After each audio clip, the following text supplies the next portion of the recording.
Vector product, vector product. हमने vector का addition पढ़ लिया है, वेक्टर का मल्टीप्लिकेशन पढ़ लिया है, अब हमको पढ़ना है वेक्टर का, नहीं सॉरी मल्टीप्लिकेशन नहीं पढ़ लिया है, एडिशन और सब्ट्रैक्शन पढ़ लिया है, अब हमको पढ़ना है वेक्टर प्रोडक्ट के बारे में। तो वेक्टर का जो मल्टीप्लिकेशन है या प्रोडक्ट है वो दो डिफाइंड होते हैं, दो डिफाइंड है, ठीक है। इसमें अच्छा वेक्टर का डिवीजन डिफाइंड ही नहीं है, वेक्टर के डिवीजन को डिफाइन नहीं किया गया है अभी तक, केवल हम एडिशन कर सकते हैं वेक्टर का, सब्ट्रैक्शन कर सकते हैं और उनका प्रोडक्ट कर सकते हैं। और प्रोडक्ट में भी क्या होता है कि स्पेशल तरह का मल्टीप्लिकेशन है ये वेक्टर का। जैसे हम पहले पढ़ा करते थे ना, जैसे कि 3 इंटू 4 किया तो 3 इंटू 4 किया तो 12 आ गया, ये नॉर्मल मल्टीप्लिकेशन है जो कि स्केलर का मल्टीप्लिकेशन हम लोगों ने पढ़ा हुआ है। वेक्टर को इस तरह से मल्टीप्लाई नहीं किया जाता है, वेक्टर के लिए जो मैथमेटिकल ऑपरेशन है वो अलग तरह से डिफाइन किया गया है। उसमें से पहला जो वेक्टर है प्रोडक्ट है वो कहलाता है स्केलर प्रोडक्ट,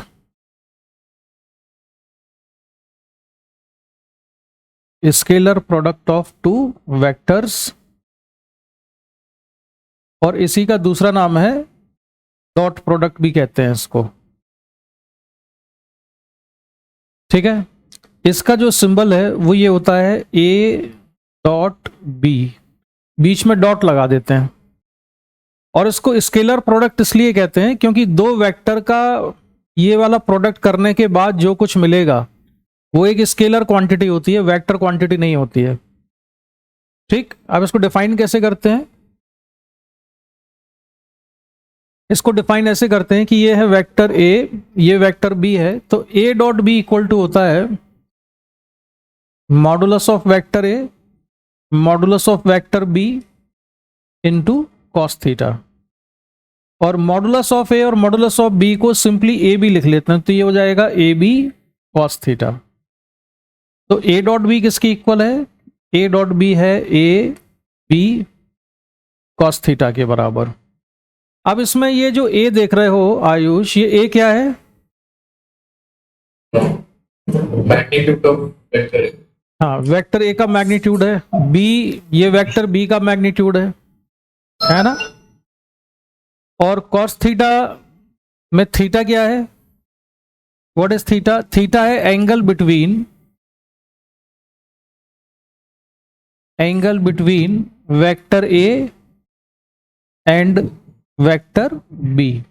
जिन दो वेक्टर का हम प्रोडक्ट करने वाले हैं, जिन दो वेक्टर का हमने मल्टीप्लिकेशन किया, ये उन दोनों वेक्टर का क्या है, प्रोडक्ट है, वेक्टर के बीच का एंगल है थीटा। अब इस प्रोडक्ट में देखो कि ए जो है ये मॉडुलस है, बी मॉडुलस है, और कॉस थीटा न्यूमेरिकल वैल्यू है। इस ए में भी डायरेक्शन नहीं है, इस बी में भी डायरेक्शन नहीं है, और इस कॉस थीटा में भी डायरेक्शन नहीं है। यानी कि राइट साइड में जो कुछ भी लिखा हुआ है ये सारा का सारा क्या है, स्केलर है ना।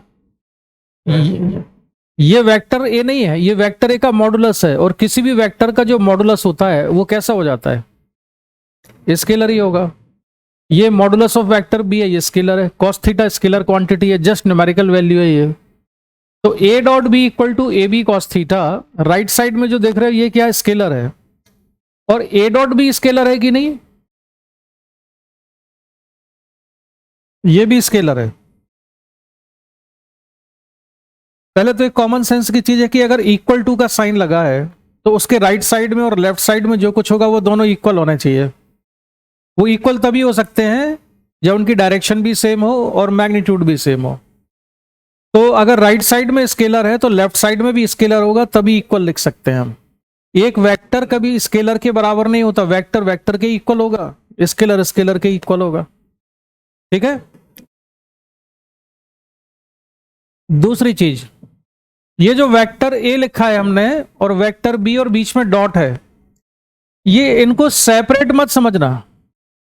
ये ए और बी सेपरेट नहीं है, ये ए डॉट बी मिला के एक सिंगल क्वांटिटी है, ये सिंगल यूनिट है। Vector A dot vector B जब हमने कर दिया तो ये क्या है, एक सिंगल यूनिट है ये, ठीक है, एक सिंगल यूनिट है। ये इसको ऐसे मत समझना कि वेक्टर ए लिखा हुआ है और वेक्टर बी लिखा हुआ है। ये वेक्टर ए और बी के बीच में जो डॉट है ना, इस डॉट का मतलब ये है कि इस डॉट ने वेक्टर ए और वेक्टर बी को आपस में कनेक्ट कर रखा है, और ए डॉट बी मिला के ये एक सिंगल यूनिट है। और ये सारी की सारी क्वांटिटी कैसी है, स्केलर है। वेक्टर ए वेक्टर है, वेक्टर बी वेक्टर है, लेकिन vector A dot vector B scalar है। समझ में आ गई ये बात? अच्छा, अब तो तुमको दिक्कत नहीं हो रही जो तुम बोल रहे थे कि पीछे दिखता नहीं था।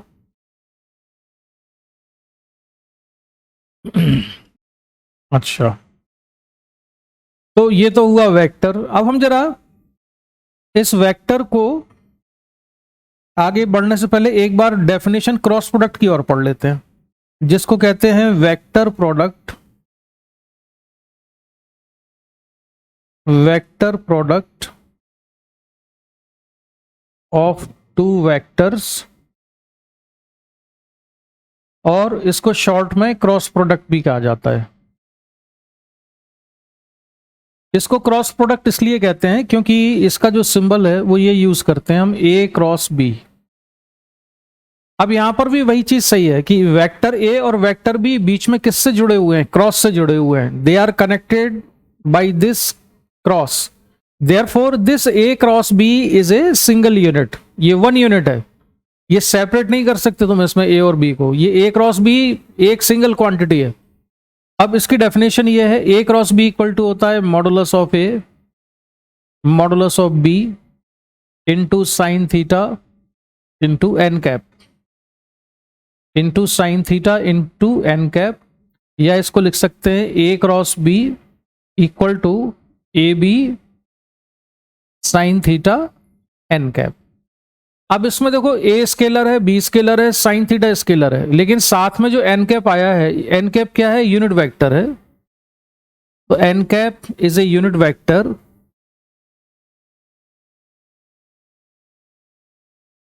N cap is a unit vector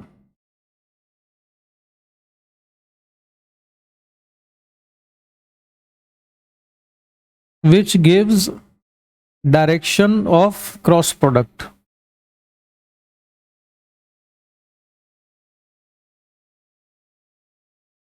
इससे किसकी डायरेक्शन मिल जाती है हमको, क्रॉस प्रोडक्ट की। और इसको निकालने के लिए राइट हैंड थंब रूल कहो या राइट हैंड स्क्रू रूल कहो, उसको यूज किया जाता है, ठीक है। इसकी डायरेक्शन निकालने के लिए direction of N cap can be calculated determined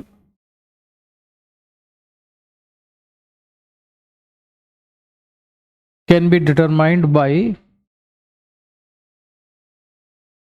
right hand screw rule, या इसको राइट हैंड थंब रूल भी कहते हैं, ठीक है। हाँ, अब बताओ आगे क्या पूछ रहे हो।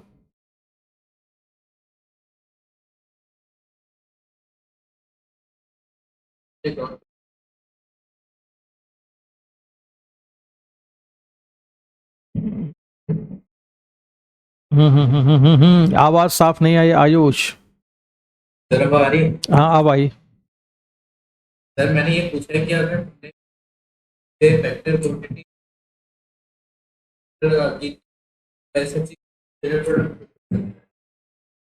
ये हम कुछ नहीं कर सकते ये डेफिनेशन है इसकी। इसकी डेफिनेशन ऐसी दी गई है, इसकी डेफिनेशन ऐसे ही दी गई है। आप हम अपने मन से कुछ नहीं कर सकते, हमने ये मन से थोड़ी लगाया है एन कैप यहाँ, ठीक है। इसकी डेफिनेशन ही ये है, इसमें एन कैप लगाना पड़ेगा। और यहां पर जो थीटा जो है वो थीटा क्या है, थीटा है angle between vector A and vector B. A और बी के बीच का ये एंगल है। यहां पर ये मैंने केवल डेफिनेशन लिखी है, जैसे वेलोसिटी की डेफिनेशन पढ़ते हैं हम लोग, डिस्प्लेसमेंट अपॉन टाइम। आयुष बहुत ज्यादा डिस्टरबेंस आ रहा है यार तुम्हारे यहां से। जिस तरह से हम डिस्प्लेसमेंट की डेफिनेशन, वेलोसिटी की डेफिनेशन पढ़ते हैं, डिस्प्लेसमेंट अपॉन टाइम, तो अब ये हमारे हाथ में थोड़ी है डिस्प्लेसमेंट डेफिनेशन को चेंज करना। वो डिफाइन ही ऐसे किया गया है कि डिस्प्लेसमेंट अपॉन टाइम। अब तुम कहो कि हम डिस्प्लेसमेंट इनटू टाइम करके क्यों नहीं निकाल सकते, तो भाई ये डेफिनेशन है, we can not change. Similarly scalar product की डेफिनेशन में यूनिट वेक्टर नहीं आता है। अगर इसमें यूनिट वेक्टर आता तो फिर वो स्केलर ही नहीं होता, वो तो वेक्टर बन जाता। यहां पर जो प्रोडक्ट लिखा हुआ है A cross B equal to A B sine theta N cap, ये एन कैप इसको क्या बना देता है, एन कैप ने इसको वेक्टर बना दिया है। इसमें राइट साइड वेक्टर है, इसमें राइट साइड किसकी वजह से वेक्टर है, एन कैप की वजह से, और लेफ्ट साइड तो वेक्टर है ही।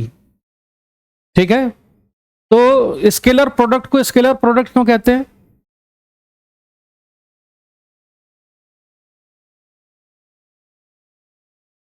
सर स्केलर प्रोडक्ट का नाम स्केलर प्रोडक्ट क्यों पड़ा?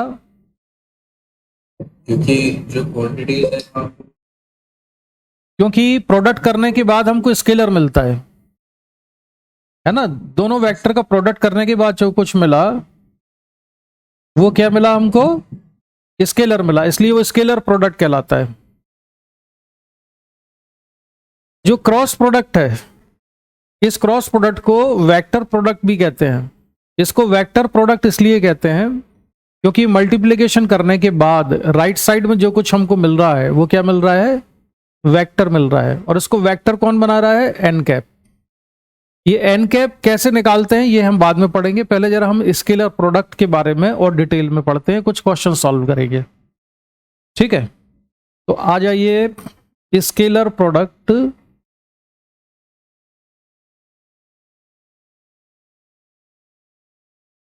और डॉट प्रोडक्ट, इसके बारे में पढ़ते हैं हम, स्केलर प्रोडक्ट और डॉट प्रोडक्ट के बारे में। ठीक है, तो स्केलर प्रोडक्ट की डेफिनेशन तो मैंने लिखी थी यहां पर, A dot B equal to कितना है, modulus of A modulus of B into cos theta. अब मान लो कि मुझे डॉट प्रोडक्ट करना है I cap dot I cap का, I cap dot I cap. तो ये वाली जो डेफिनेशन है, इस डेफिनेशन से I cap dot I cap को हम कितना लिखेंगे बताओ जरा।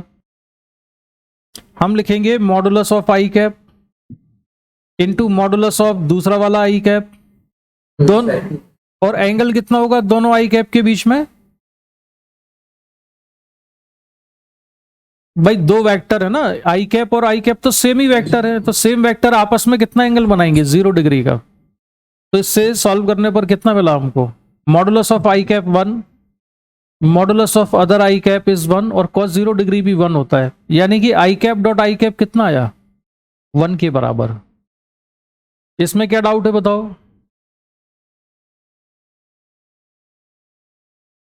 समी का इसमें कोई डाउट?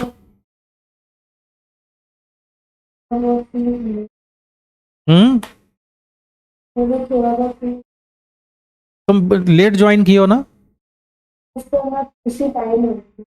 हाँ हाँ, लेकिन कोई बात नहीं, लेकिन इसमें क्या चीज नहीं आ रही बताओ, ऐसा कुछ है ही नहीं जो समझ में ना आए। जल्द डेफिनेशन ये लिखी हुई है, पिछला छोड़ो, तुम यहां से शुरू करो अभी। ए डॉट बी इक्वल, बस यहीं से शुरू करो अभी। तो A dot B equal to A B cos theta, तो I cap dot I cap कितना आ गया, 1 की इक्वल आ गया। अब इसी तरह से अगर मैं लिखूं आई कैप डॉट जे कैप, आई कैप और जे कैप का मल्टीप्लीकेशन करना है, तो ये डेफिनेशन हम लगाएंगे। क्या लिखेंगे बोलो, क्या लिखता जाऊं, मॉडुलस ऑफ आई कैप 90, क्योंकि जिन वेक्टर्स का मल्टीप्लीकेशन कर रहे हैं उन वेक्टर के बीच का एंगल लेना होता है इसमें थीटा। तो आई कैप और जे कैप के बीच का एंगल कितना है, 90 डिग्री है। तो ये modulus of I cap 1, modulus of J cap भी 1 हो जाएगा। cos 90 डिग्री कितना होता है, 0। तो फाइनली आई डॉट जे, इसका प्रोडक्ट कितना आया, 0 आया। इसमें कोई डाउट बोलो भाई, इसमें कोई डाउट? ठीक है, अब इससे हमको एक चीज पता चल गई कि अगर दो वेक्टर परपेंडिकुलर हैं तो उनका डॉट प्रोडक्ट कितना होगा, 0 होगा। If two vectors A and B are perpendicular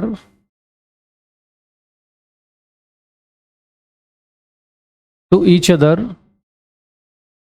अगर ये एक दूसरे के परपेंडिकुलर हैं, then A dot B equal to कितना आएगा, 0 आएगा। समझ में आई ये बात?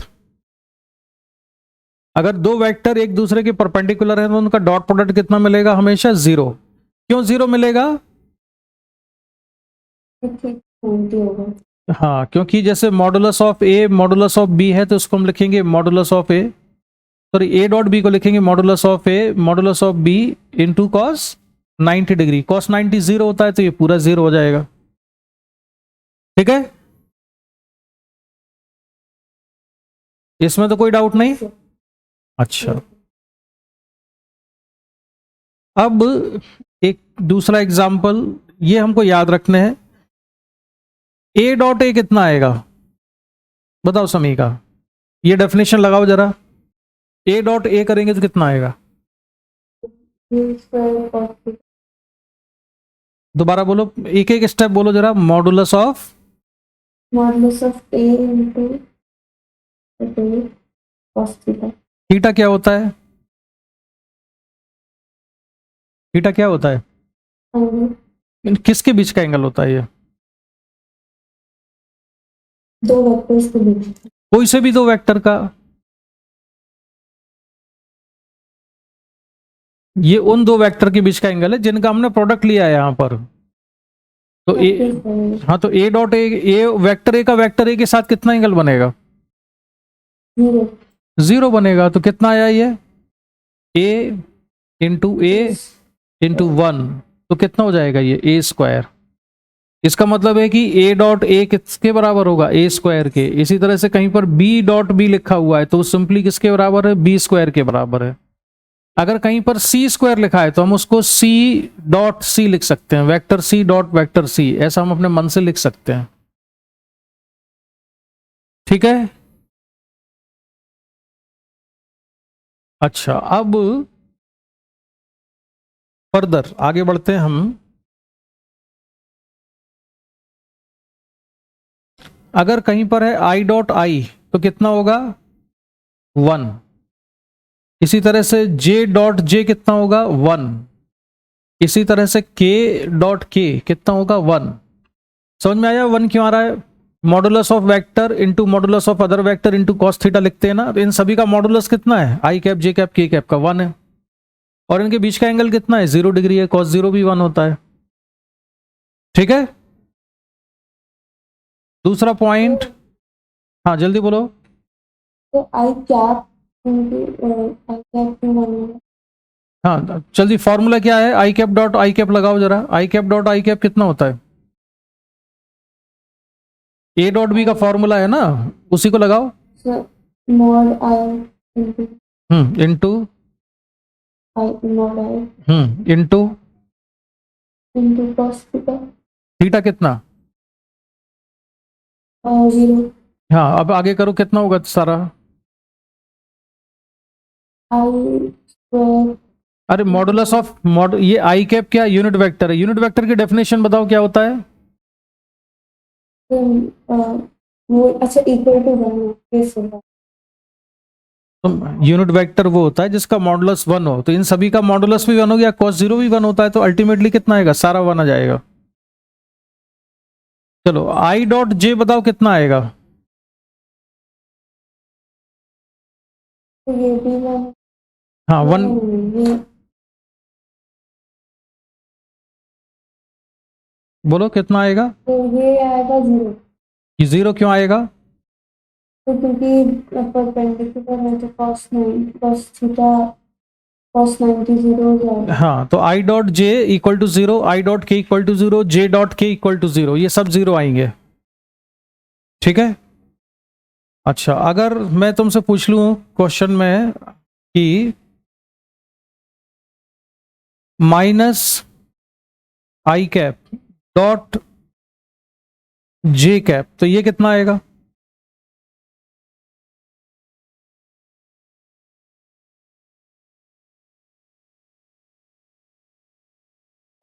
माइनस आई कैप की डायरेक्शन किधर है? सर जीरो ही है। जीरो ही आएगा क्योंकि परपेंडिकुलर होंगे। या तुम इसको ऐसे भी लिख सकते हो, माइनस बाहर निकाल दो, आई कैप डॉट जे कैप कर दिया, आई डॉट जे कितना था? जीरो था, अल्टीमेटली जीरो ही आएगा ये।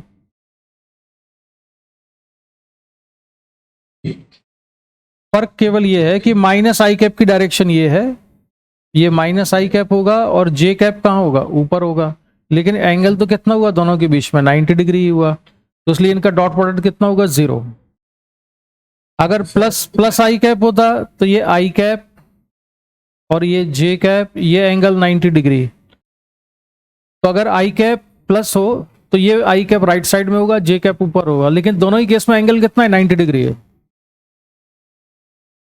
ठीक है। अब नेक्स्ट एग्जांपल, एक वेक्टर है हमारे पास A equal to 2 I cap plus 3 J cap, और एक वेक्टर है B equal to 4 I cap plus 5 J cap. ये वेक्टर दिए हुए हैं और इसका हमें डॉट प्रोडक्ट निकालना है। तो ए डॉट बी करना है अगर, तो ए डॉट बी अगर करना है तो हम ऐसे लिखेंगे 2 I cap plus 3 J cap dot 4 I cap plus 5 J cap, इतना लिखा, डॉट बीच में लगा दिया है यहां। अब हम इसमें 2 आई कैप को इसके साथ मल्टीप्लाई करेंगे। 2 आई कैप का मल्टीप्लीकेशन किसके साथ होगा? 4 आई कैप और 5 जे कैप के साथ। तो 2 इंटू 4 कितना हो जाएगा? 8, और ये बचेगा I dot I cap dot I cap plus फिर 5 इंटू 2 कितना हो जाएगा? 10 I cap dot J cap plus फिर इस 3 जे कैप का मल्टीप्लीकेशन करेंगे तो कितना हो जाएगा? 12 जे कैप डॉट आई cap plus 15 J cap dot J cap. ये बताओ समझ में आया कि नहीं? Yes, sir. समीका,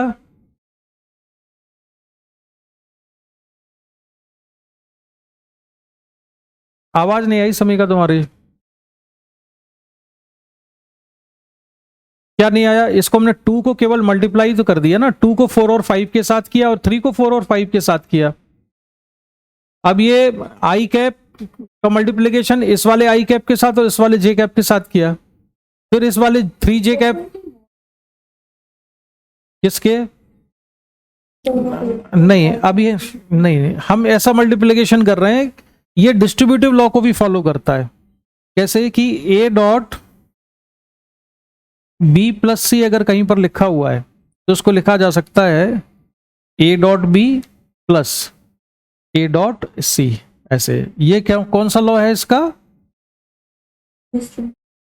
ये पढ़ा होगा तुमने छोटी क्लासेस में। सर फिर भी हम अभी ये कंप्लीट नहीं हुआ, अभी इसमें और कुछ सॉल्व होना बाकी है, तो हमने इसको चारों को मल्टीप्लाई कर दिया।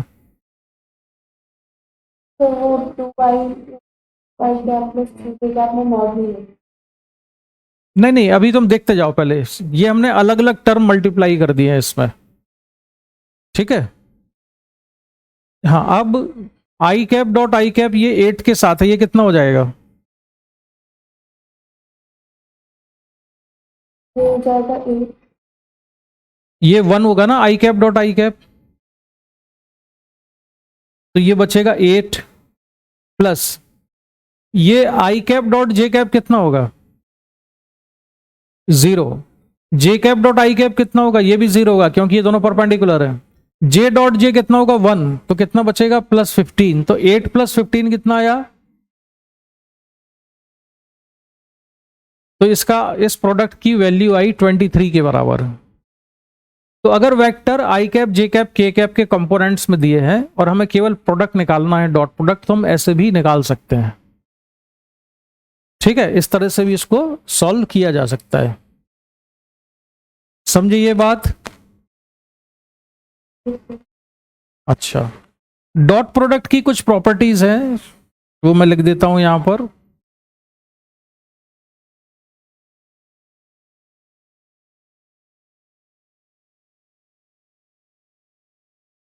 Properties of dot product. Dot product की पहली तो प्रॉपर्टी ये होती है कि it is commutative.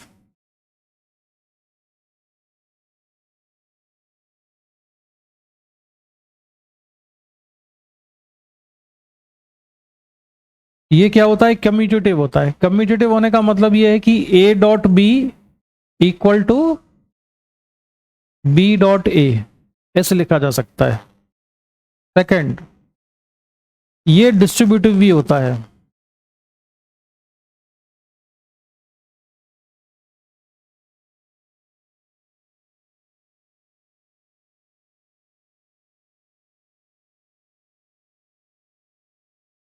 Distributive law को फॉलो करता है, मतलब ए डॉट बी प्लस सी अगर कहीं पर है तो ए का डिस्ट्रीब्यूशन बी और सी पे हो जाएगा, यानी कितना हो जाएगा? ये A dot B plus A dot C के बराबर। थर्ड है ये follows associative law.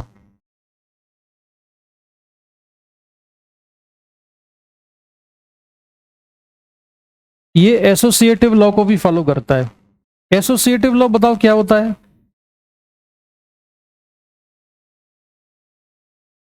Associative law क्या होता है बोलो जरा, पढ़ा है कि नहीं तुमने?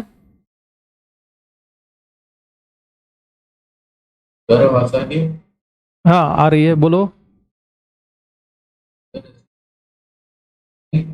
ए डॉट सी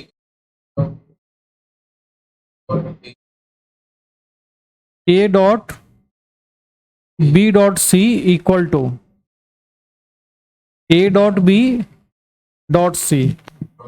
अब हम इसको चेक करेंगे अभी, ठीक है? अभी हम चेक करेंगे कि ये फॉलो करता है कि नहीं। तो मान लो मैंने वेक्टर ए को लिख लिया 2i कैप, वेक्टर बी को लिख लिया -3j कैप, और वेक्टर सी को लिख लिया, सी को लिख लेता हूं 4 कितना लिख दूं? चलो इसको मैं लिख लेता हूं i cap plus j cap, minus भी कर लेते हैं एक आध, है ना? तो 3i cap -4j cap plus 5k cap, ये वेक्टर मैंने सी लिख लिया। तो पहले केस में मैं निकालूंगा a dot B dot C, ठीक है? तो a डॉट का मतलब है 2i कैप, और यहां पर b डॉट सी, b कितना है? -3j cap dot 3i cap -4j cap plus 5k cap. अब हमें पहले किसका मल्टीप्लिकेशन करना चाहिए? ये -3j कैप को अंदर मल्टीप्लाई कर दो। तो देखो बच्चों, अब तुमने एक दो क्वेश्चन कर लिए तो मैं समझ में आ रहा होगा। जे कैप का जब डॉट प्रोडक्ट करेंगे आई कैप के साथ तो वो कितना हो जाएगा? 0 हो जाएगा। क्यों हो जाएगा 0? क्योंकि जे और आई कैसे हैं? परपेंडिकुलर होते हैं, तो इसका 0 हो गया। जे डॉट जे सर्वाइव करेगा क्योंकि ये पैरेलल होंगे, लेकिन जे डॉट के का मल्टीप्लिकेशन फिर 0 हो जाएगा, ठीक है? तो ये कितना बचेगा बताओ मुझे?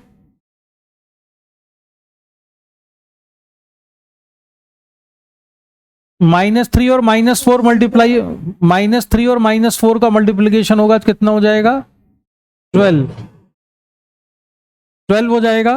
और जे डॉट जे इसके साथ कितना हो जाएगा?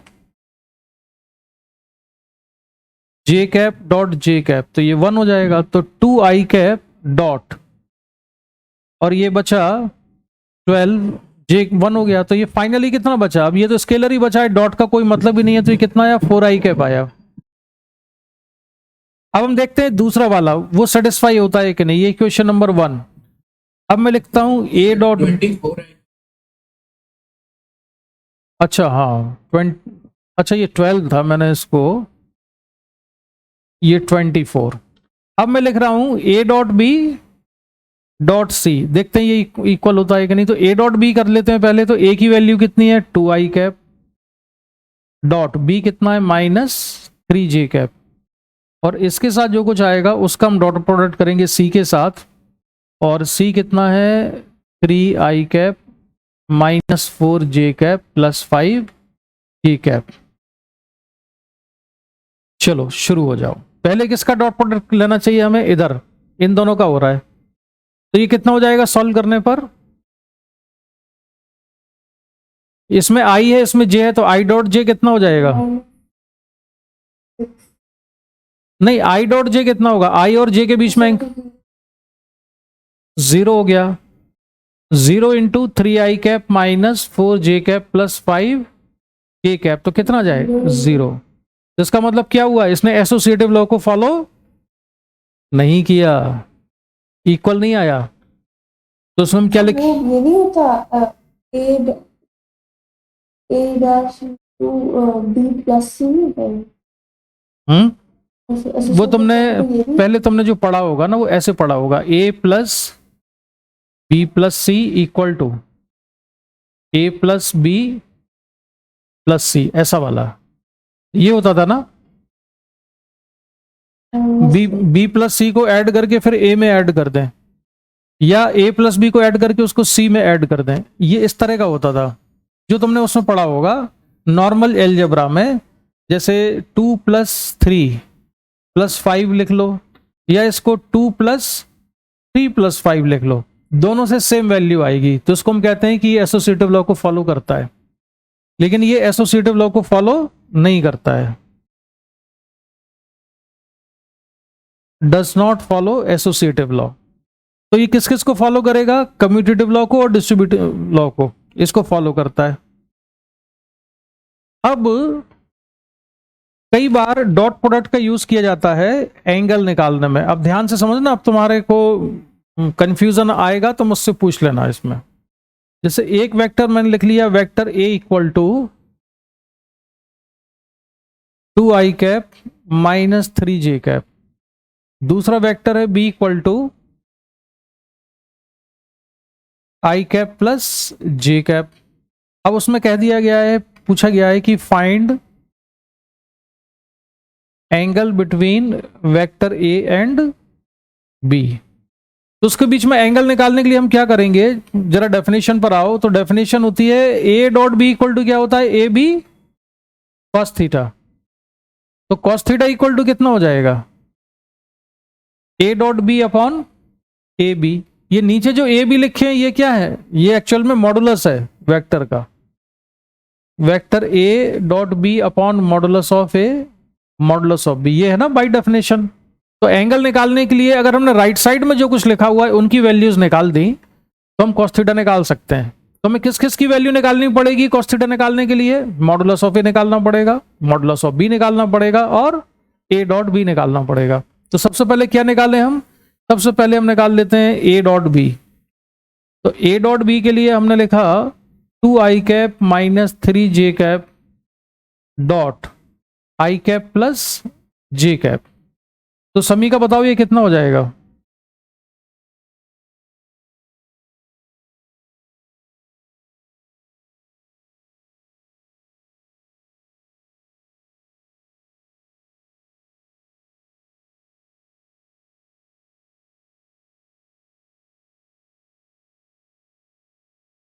क्यों समी का कितना होगा ये,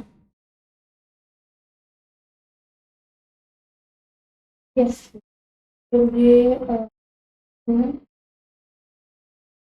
ये आई कैप डॉट आई कैप 1 होगा, आई कैप का जे कैप के साथ तो प्रोडक्ट 0 हो जाता है।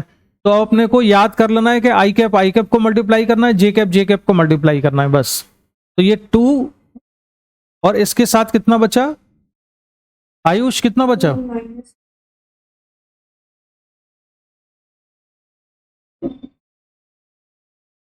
आयुष कितना -1 आया, ये समझ में आ गया।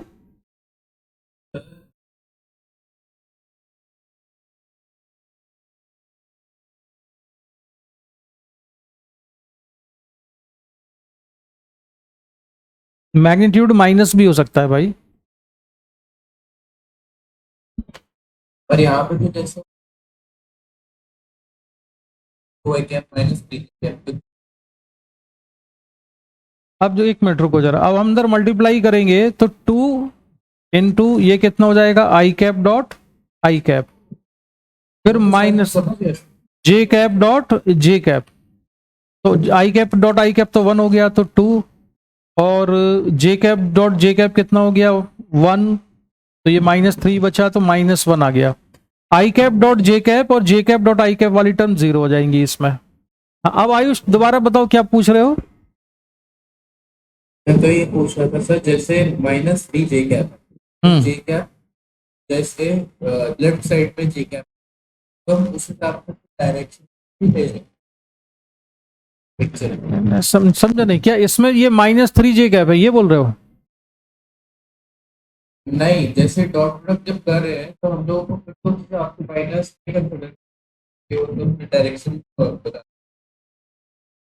डायरेक्शन नहीं लेना चाहिए मतलब मैं समझा नहीं, कैसा लिखना चाहिए फिर, तुम कैसा कह रहे हो? यहाँ पे माइनस ना होके प्लस होना चाहिए, मैं वो पूछ।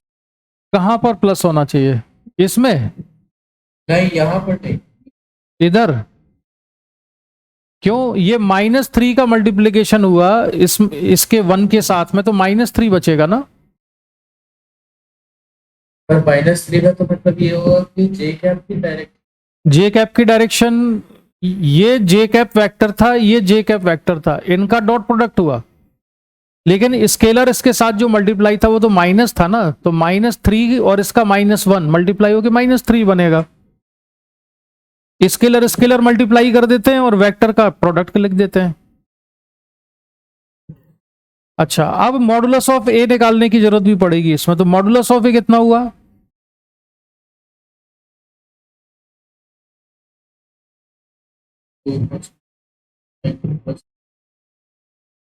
तो अंडर रूट कितना आएगा, ये 4 + 9 यानी √13।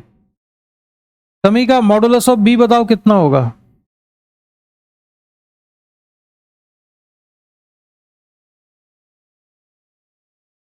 सम √2।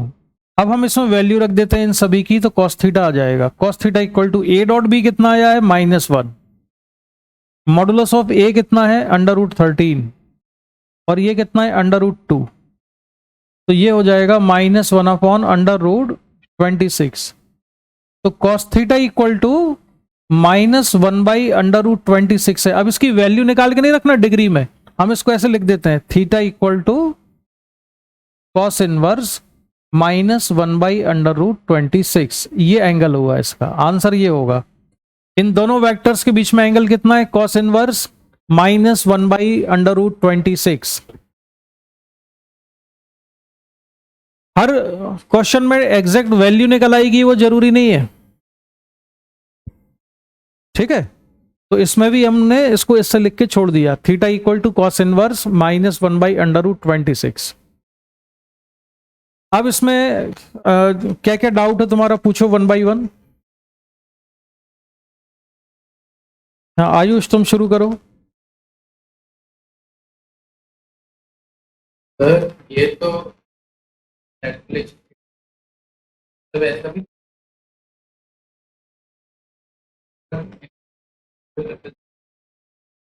आवाज दोबारा पास आके बोलो जरा।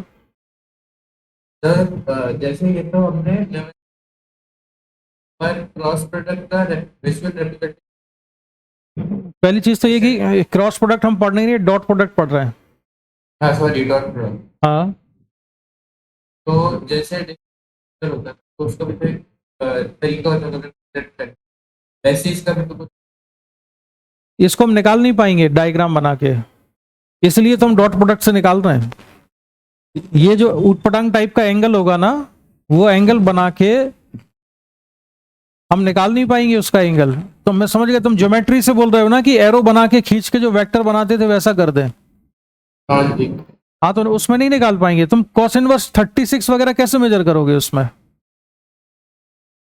जैसे 2i कैप -3 j कैप है, तो तुमने रैंडमली ऐसे बना लिया कि ये वेक्टर है 2i कैप है, इसको मैंने बना दिया ये -3 j कैप है, इसका रिजल्टेंट निकाल दिया यहां पर ट्राइंगल लॉ से, तो ये कौन सा हो गया, वेक्टर ए हो गया। वेक्टर बी कैसा बनेगा, उसमें एक आई कैप है तो मैंने ये आई कैप बना दिया, ये जे कैप बना दिया, इन दोनों का रिजल्टेंट आया तो ये बी आ गया।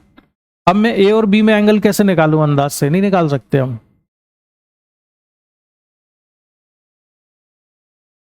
ठीक है। ए और बी में एंगल निकालना डॉट प्रोडक्ट से हम जो निकालते हैं, मतलब इसमें निकाल तो सकते हैं, लेकिन ये वाला जो तरीका है, जो ग्राफिकल मेथड जो है ना, ये थोड़ा डिफिकल्ट हो जाता है। इसलिए ज्यादा बेटर क्या होता है, डॉट प्रोडक्ट से एंगल, डॉट प्रोडक्ट से। चलो मैं दूसरा क्वेश्चन लिखता हूं, ये मुझे सॉल्व करके बताना अब तुम लोग। अब मैं लिख रहा हूं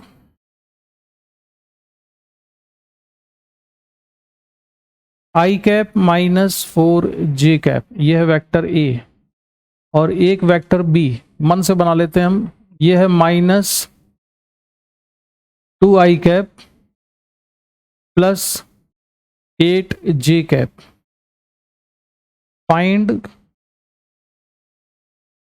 angle between vector A and vector B. तो ए और बी के बीच का एंगल निकालो कितना है।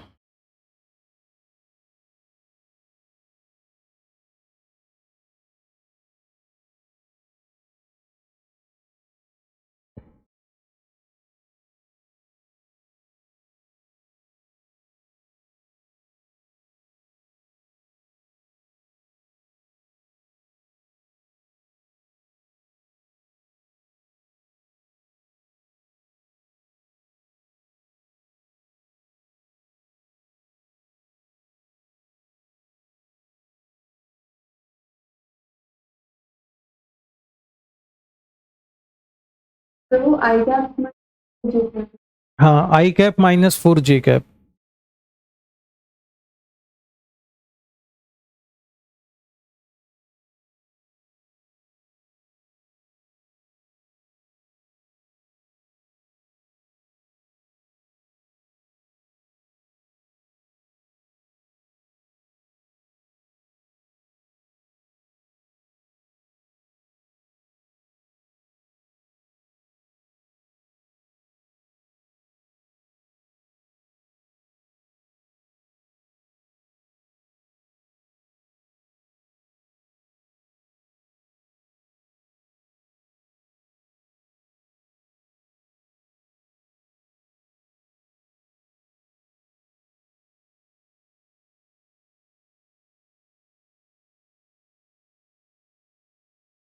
चलो आ गया।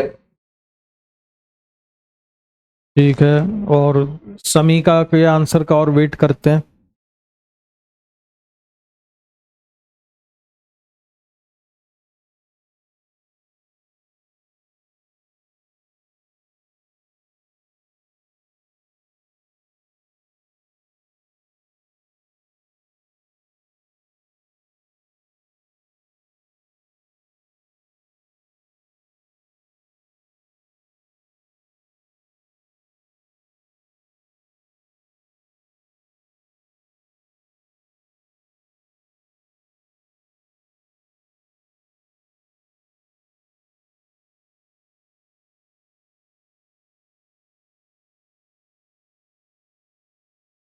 जो हम ये डायरेक्ट कर रहे हैं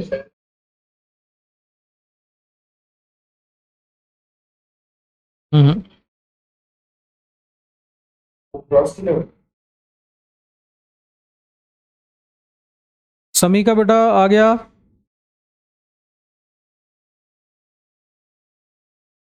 समीका, इसमें क्या क्या निकालना होगा हमको? एक तो निकालना है A dot B, A dot B यानी आई कैप ये -4 -34 है।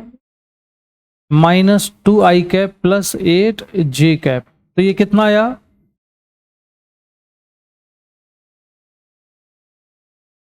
ये आई कैप है और ये -2 आई कैप है, तो ये कितना बचेगा? -2। और जे कैप का जे कैप के साथ होगा तो कितना बचेगा? -32 तो -34 आएगा ये। -34 इतना आ गया था। अब समीका मॉडुलस ऑफ ए कितना आएगा? मॉडुलस ऑफ ए -15 -15।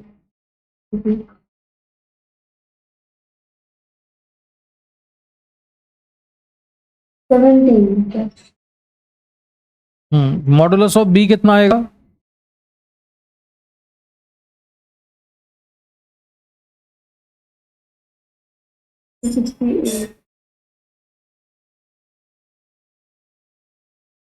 √68 ये आया।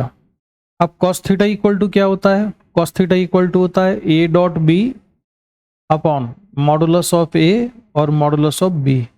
तो modulus of a dot B कितना आ चुका है ऊपर? -34, और नीचे कितना होगा? √17 और ये √68।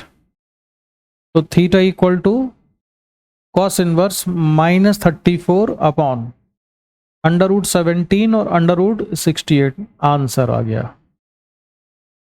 ठीक है, अब ये मैं मल्टीप्लाई करके नहीं रख रहा हूं, तुम चाहो तो 17 और 68 का मल्टीप्लिकेशन करके भी लिख सकते हो, लेकिन बेसिक जो कॉन्सेप्ट है वो इतना है कि ऐसे थीटा निकालना था। ठीक है, चलो नेक्स्ट क्वेश्चन हो जाए जरा। नेक्स्ट क्वेश्चन है, एक वेक्टर है a is equal to I cap minus J cap. चलो उल्ट ऐसा कर लेते हैं, 3i cap plus 4j cap. दूसरा वेक्टर है b equal to 4i cap minus 3j cap. Find angle between a and b।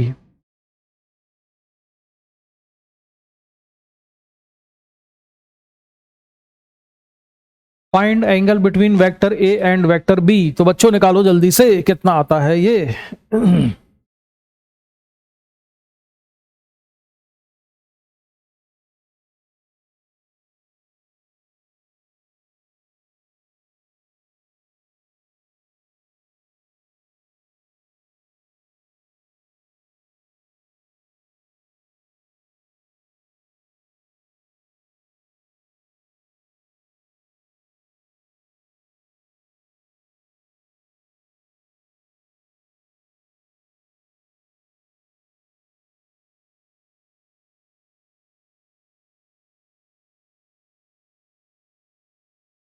Zero आना चाहिए। समीका बताएगी तब बताएंगे यार सही आंसर क्या है। समीका के आंसर का वेट कर रहे हैं।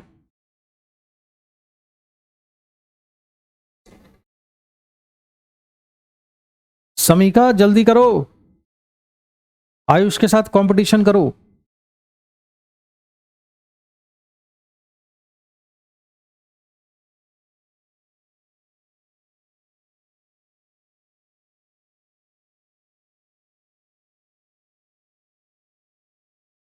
ए डॉट बी कितना आया? तुमने पहले ए डॉट बी निकाला होगा ना समीका?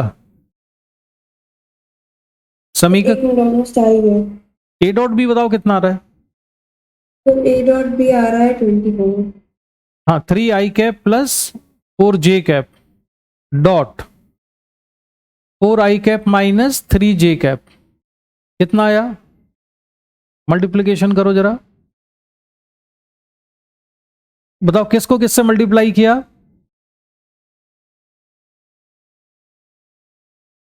तो मैंने एक तो 3i कैप और 4i कैप कितना हुआ? 12 प्लस या माइनस? Plus plus 12। ठीक है, फिर इसके बाद फिर 4j cap and -4j cap into -3j cap तो कितना आया? 12 माइनस या प्लस? प्लस। प्लस। प्लस क्यों आया, एक्सप्लेन करो जरा।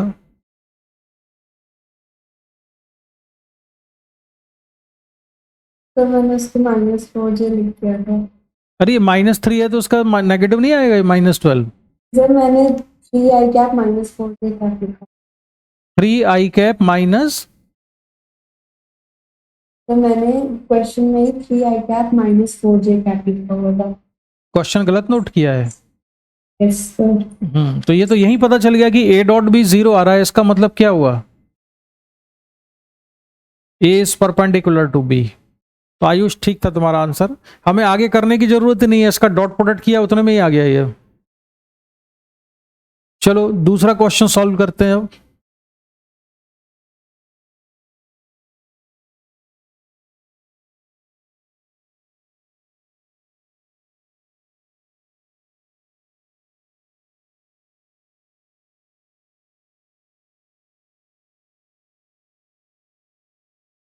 अब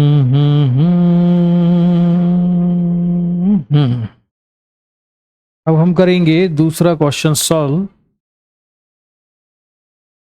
वेक्टर ए है 2i cap plus 15j cap, और वेक्टर बी थोड़ा कैलकुलेशन ज़्यादा करवाते हैं तुमसे। मैंने लिखा 8i cap plus 60j cap. Find angle between A and B.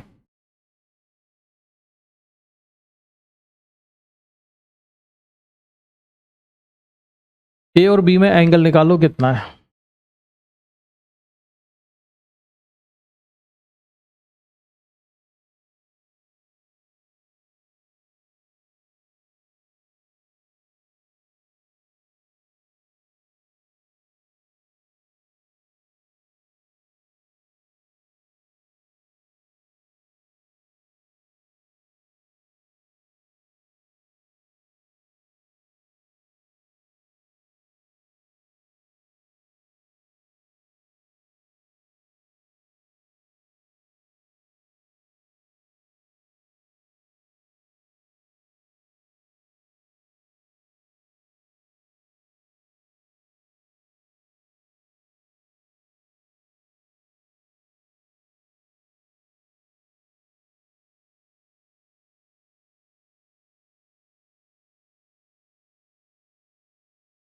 कितना आ रहा है?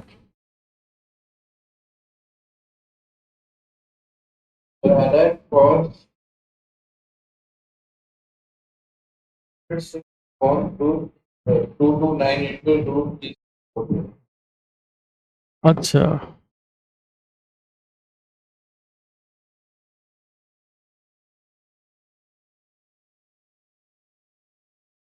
कैसे किया आयुष बताओ। इसमें पहले क्या निकाल लिया तुमने? ए ए डॉट बी कितना आया? 16i कैप प्लस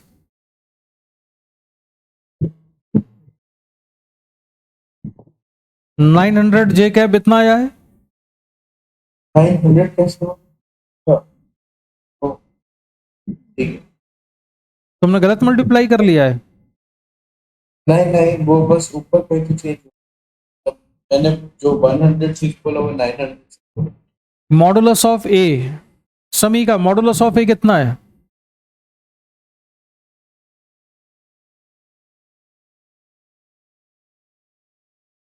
समी का 229. और modulus of B sir sir ये है 424. नहीं, ये था अंडर रूट 229, और ये कितना आ रहा है? अंडर रूट, या अंडर रूट नहीं, इसको इसका तो परफेक्ट निकल आएगा शायद अंडर रूट, कि नहीं निकल रहा है? 3664. जैसे इसमें से अगर हमने 16 को कॉमन ले लिया तो कितना बचेगा? 4 प्लस 16 से कैंसिल करो 360 3600 को,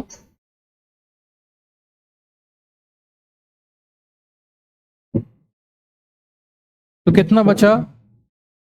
अंडर रूट 16 इंटू 229 यानी 4 अंडर रूट 229, इतना हो गया। Yes sir. तो अब cos थीटा इक्वल टू कितना हो जाएगा? सॉल्व करके बताओ समी का। अभी आयुष तो मत बताना, इसको समीका को करने दो। समीका कैलकुलेशन करके बताओ कितना रहा है। अच्छा, ए डॉट बी में ये आई कैप जे कैप नहीं आएंगे, ये बचेगा 16 प्लस 900, कितना हो जाएगा? 916।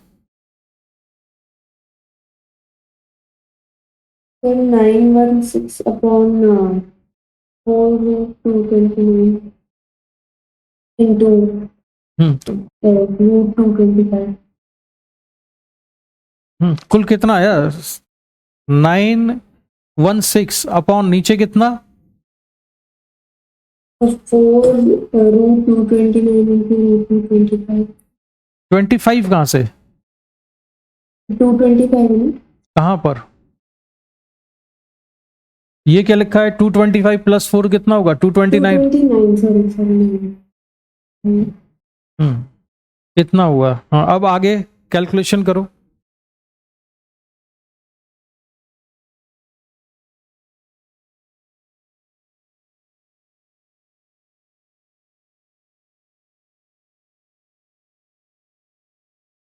सर 1 आ रहा है। आयुष तुम बताओ कितना आ रहा है? पर 1 यार। तो थीटा कितना हुआ?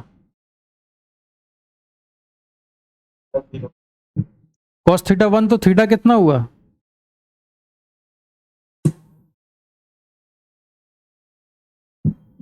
अरे बोलना भाई, थीटा कितना हुआ? थीटा 0 नहीं हुआ? 0 नहीं हुआ कि 0 हुआ?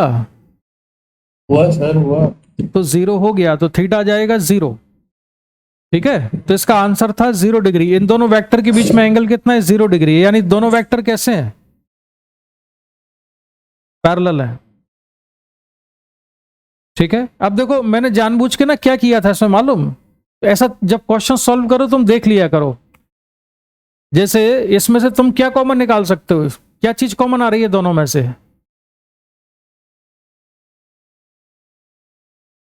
हाँ, 4 कॉमन आ जाएगा तो अंदर क्या बचेगा? 2i कैप प्लस, और ये कितना था वेक्टर है? 2i cap plus 15j cap. ये भी कितना है? 2i cap plus 15j cap. तो बेसिकली दोनों वेक्टर की डायरेक्शन तो कैसी है? सेम है। फर्क किस में? केवल मैग्नीट्यूड में है। ये 4 टाइम्स है। इसको ऐसा लिख सकते हो 4b वेक्टर कितना है? 4 टाइम्स a वेक्टर के बराबर है ये। लेकिन होंगे तो दोनों पैरेलल, केवल मैग्नीट्यूड का फर्क है। क्योंकि ये भी 2i cap plus 15j cap है, इसमें भी 2i cap plus 15j cap है।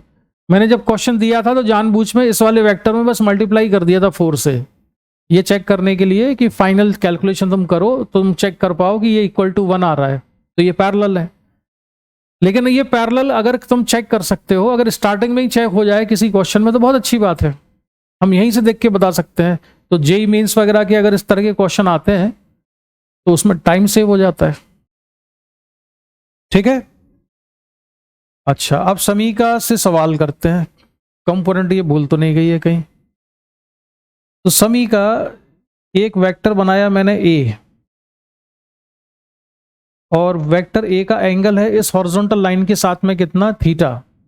तो ए का कंपोनेंट इस लाइन के अलाउंग कितना आएगा? Sir a cos theta. इसका कंपोनेंट ए कॉस थीटा है, और दूसरा कंपोनेंट कहाँ आएगा? परपेंडिकुलर नीचे अपवर्ड परपेंडिकुलर आएगा, ए साइन थीटा। अब देखो इस वेक्टर ए से अगर मैं परपेंडिकुलर खींच दूं ना इस लाइन पर, तो ये फुट ऑफ द परपेंडिकुलर है एम, इसको मैं ओ मान लेता हूं। तो जो ओ एम है ना, O M is called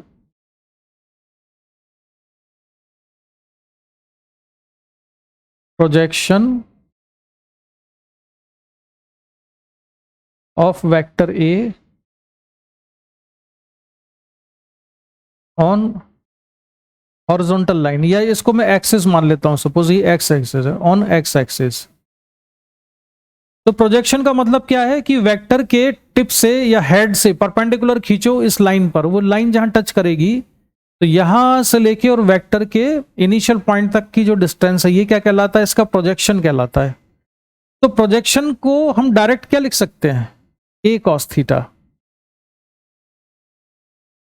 O M किसके बराबर है? ए कॉस थीटा के बराबर। तो वेक्टर ए का जो प्रोजेक्शन है एक्स एक्सिस पर वो कितना है? ए कॉस थीटा है। बात समझ में आई? अब इस प्रोजेक्शन को निकालने का एक और तरीका है मेरे पास। Vector A dot I cap करूं मैं, तो बताओ कितना आएगा? फॉर्मूले से खोलो जरा इसको। ए डॉट बी का जो फॉर्मूला होता था, इससे क्या लिखेंगे? Vector A dot I cap equal to कितना हो जाएगा? Modulus of A modulus of I cap into cos. कितना एंगल है दोनों के बीच में? ए कैप और आई कैप के बीच में थीटा। ये आई कैप ये वेक्टर है, एक्स एक्सिस के लॉन्ग ये एंगल थीटा है, तो सॉल्व करने पर कितना बचेगा, modulus of A modulus of I cap तो 1 हो जाएगा, और कॉस थीटा तो ये कितना हुआ, ए कॉस थीटा। यानी कि किसी भी वेक्टर को अगर हम एक यूनिट वेक्टर से मल्टीप्लाई कर दें तो हमें क्या मिल जाएगा, प्रोजेक्शन। जैसे आराम से समझना, इसको जल्दबाजी नहीं करना है अपने को। जैसे मैंने लिखा vector A dot B cap, तो इससे जो कुछ आएगा वो किसके बराबर होगा, वो होगा projection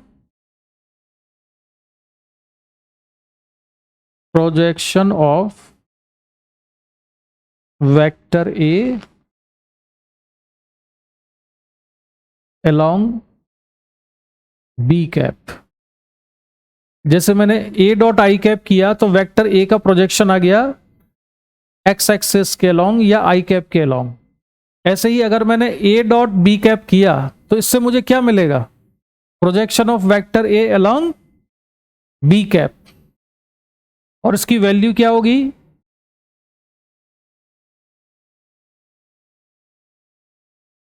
modulus of A modulus of B cap into cos alpha.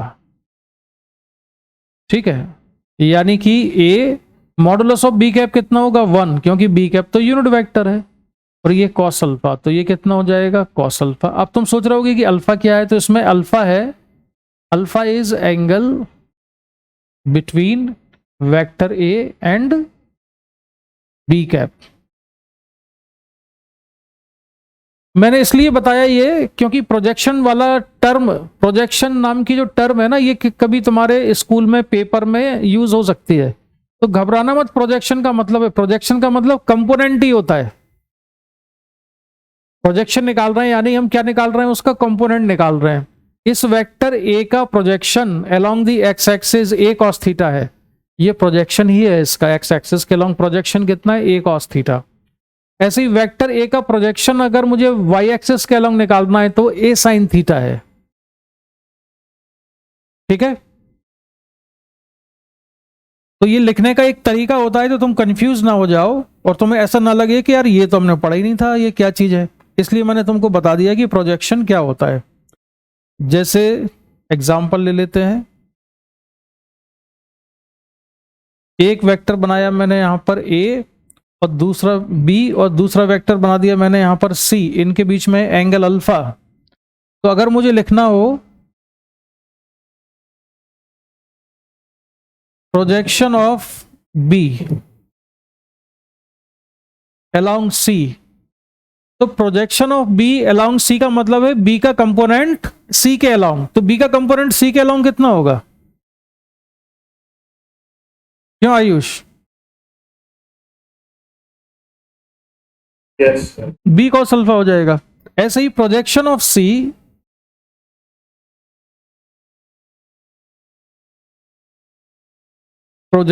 C along B कितना होगा,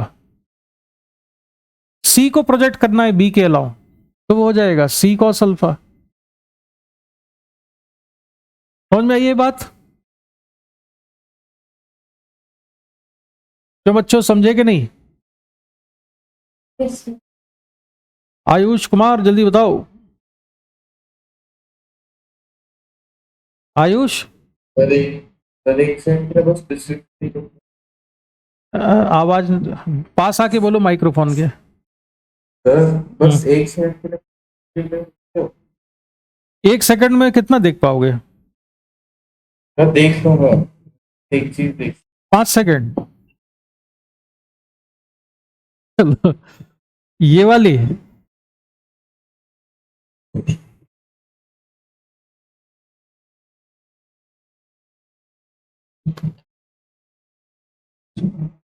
हो गया।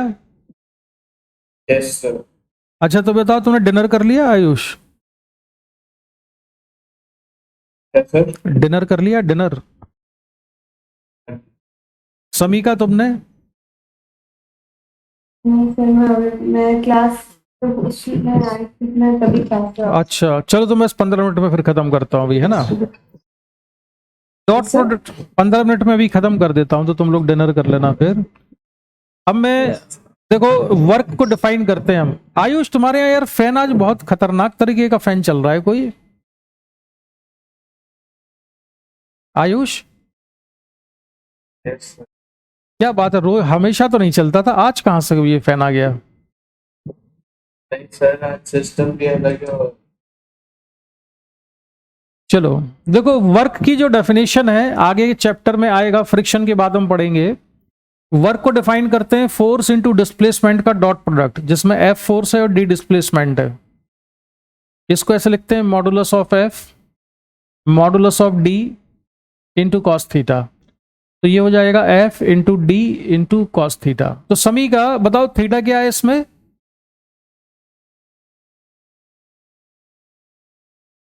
ये मत कहना एंगल है। Sir what is theta? F into D upon modulus F into modulus D. 50 रुपए का फाइन समी का लगेगा। आयुष तुम बताओ थीटा क्या है? सर थीटा जो है वो फोर्स और distance angle between force and displacement. अरे यार जब हम तुमको भी पढ़ाया ए डॉट बी में क्या लिखते हैं हम? A B cos theta. Theta क्या होता है? Angle between vector A and B. तो यहां पर थीटा को हम क्या लिखेंगे? Angle between force and displacement, क्योंकि ये प्रोडक्ट किस किस के बीच का है? फोर्स के और डिस्प्लेसमेंट के बीच का है, इसलिए थीटा है angle between force and displacement. अब एक क्वेश्चन सॉल्व करना है तुमको कि एक ब्लॉक रखा हुआ है यहां पर,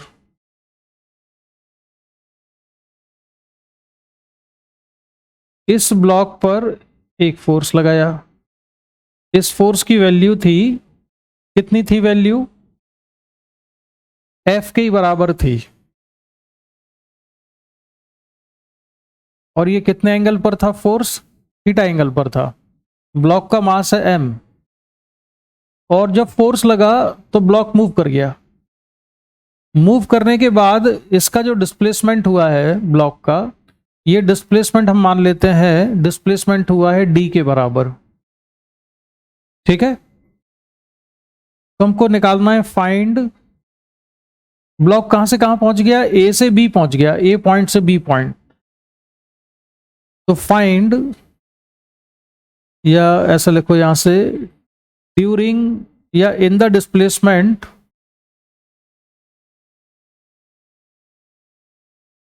इन द डिस्प्लेसमेंट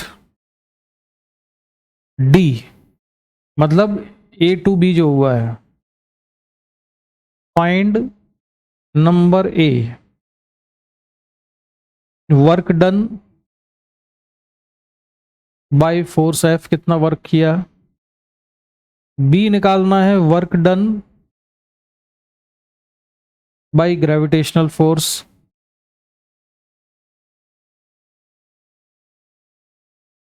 और सी में निकालना है वर्क डन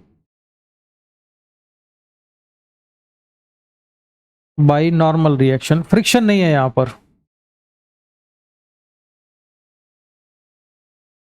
ठीक है, इसके वर्क निकालने हैं। तो अब हमने जो फॉर्मूले पढ़ा हुआ है एफ डॉट डी, उसकी वजह से हम हर एक फोर्स का वर्क निकालेंगे। तो पहला वर्क मैं लिख रहा हूं W1 किसका?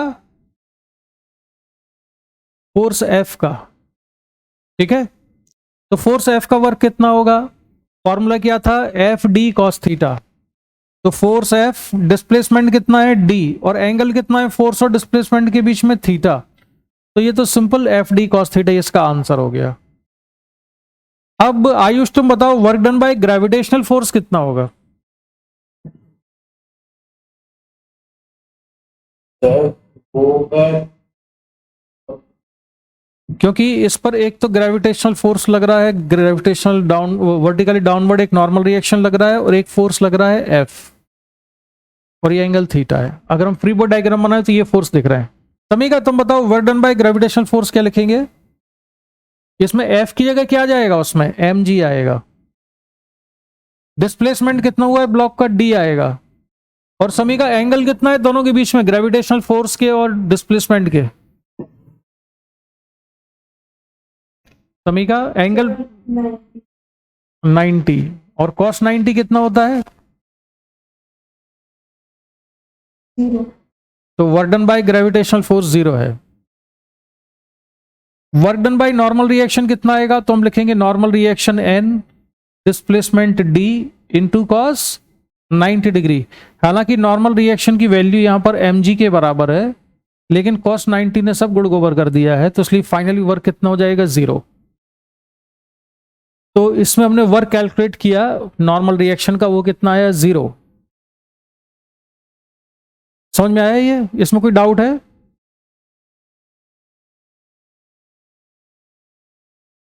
आयुष?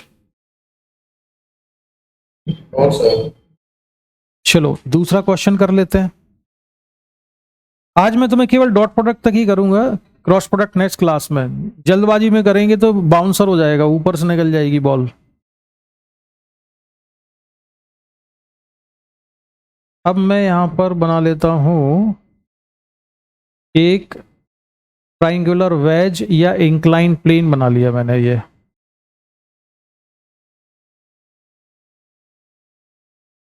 और इसके ऊपर रखने वाला हूं अब मैं एक ब्लॉक।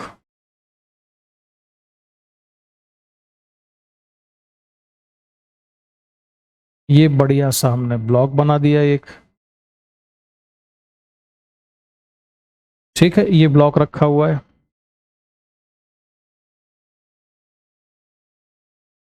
तो आयुष यार तुम एक चीज नहीं बता रहे हो क्या सर? कि आज मैंने कितना सिस्टम सही कर रखा है, तुमको पीछे देखने में दिक्कत नहीं हो रही होगी, मैं सामने नहीं आ रहा हूं। तुम खुश नहीं हुए इस बात से? खुश हूँ। अच्छा। तो ऑफलाइन अब ये जो ब्लॉक है ये एंगल है 37 डिग्री।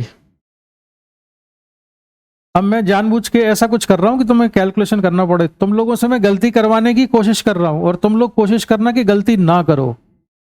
ठीक है, इसकी हाइट लिख ली है मैंने यहां से 20 मीटर। और ब्लॉक का मास कितना है? मास ले लेते हैं ब्लॉक का 1 kg। अच्छा बढ़ा लो इसको भी, कैलकुलेशन करो थोड़ी बहुत। 5 लिख लेते हैं, 5 kg। और एक्सलेशन ड्यू टू ग्रेविटी लेना है हमको 10 मीटर पर सेकेंड स्क्वायर। ठीक है। इस ब्लॉक को क्या किया? ऊपर से रिलीज किया। वेज तो फिक्स थी, इस ये जो ब्लॉक था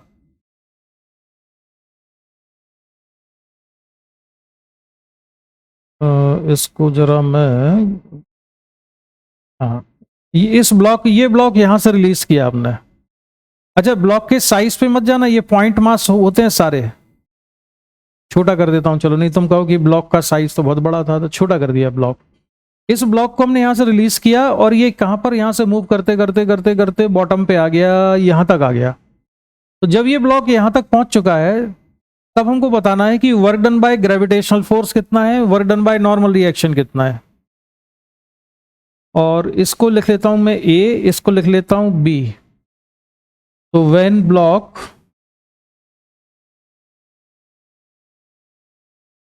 reaches from A to B, find number 1 work done by gravitational force।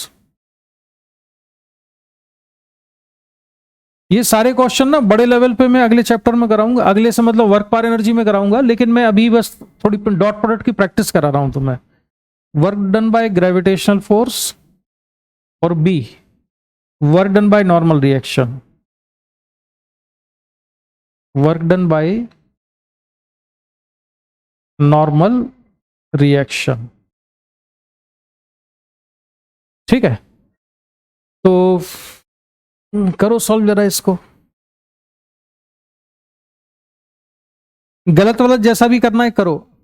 ठीक है, आंसर निकालो, मेरे से मत पूछना अभी, मुझे बस तुम आंसर बताना, भले चाहे वो गलत आए, लेकिन हिम्मत करो और सॉल्व करो।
पर 800 और जी कितना आया? अच्छा 800 है work done by gravitational force. Okay Samika तुमने?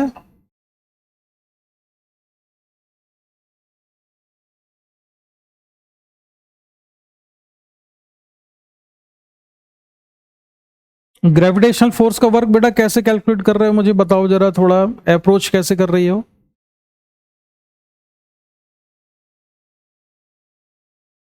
वही नहीं समझ। अरे फॉर्मूला कौन सा लगाना है, चलो ये बताओ। हाँ क्या फॉर्मूला है वर्डन का? Force into displacement into cos theta. तुम्हें वर्क किसका निकालना है, कौन से फोर्स का निकालना है पहले पार्ट में? ग्रेविटेशन। तो ग्रेविटेशनल फोर्स की वैल्यू कितनी है यहां पर? mg है कितना?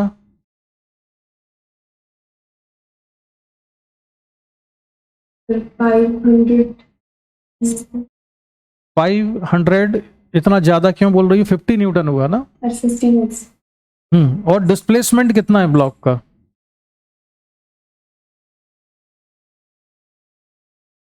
डिस्प्लेसमेंट ए टू बी, यानी कि कितना है? ए बी है। ए बी की वैल्यू कितनी आएगी जल्दी बोलो। सर ए बी की साइन 37 कितना होगा? 20 अपॉन ए बी के बराबर। तो ए बी कितना हुआ? 20 अपॉन साइन 37। साइन 37 कितना होता है समी का?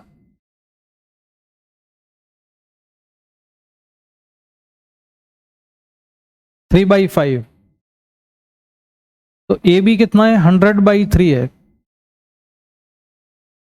अब हम वर्क डन लिखेंगे, तो वर्क डन के लिए हमें लिखना है W equal to m g into displacement into cos theta. Theta कितना है आयुष? थीटा कितना है?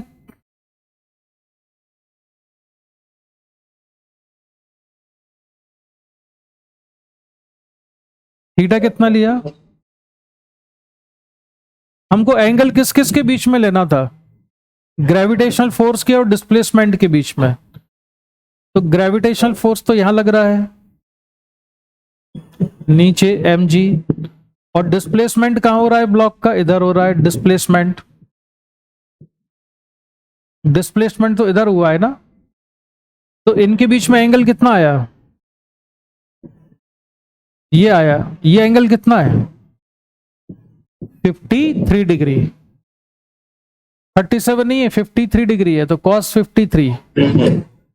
समझ में आया? तो mg कितना लिखा बेटा हमने? mg बोलो 50। e कितना लिख दिया? डिस्प्लेसमेंट 100/3 और cos 53 डिग्री। तो सॉल्व करने पर यह आएगा 50 इंटू 100/3। cos 53 कितना है? 3/5। तो 3 से 3 कैंसिल हो जाएगा, और 5 से कैंसिल करेंगे तो ये हो जाएगा 10। तो कितना आया? 1000।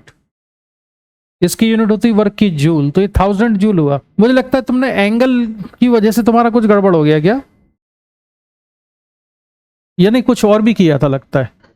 लेकिन बढ़िया तुमने एफर्ट। तुमने कहाँ गड़बड़ की थी आयुष, बताओ जरा कहाँ गलत हुआ तुमसे?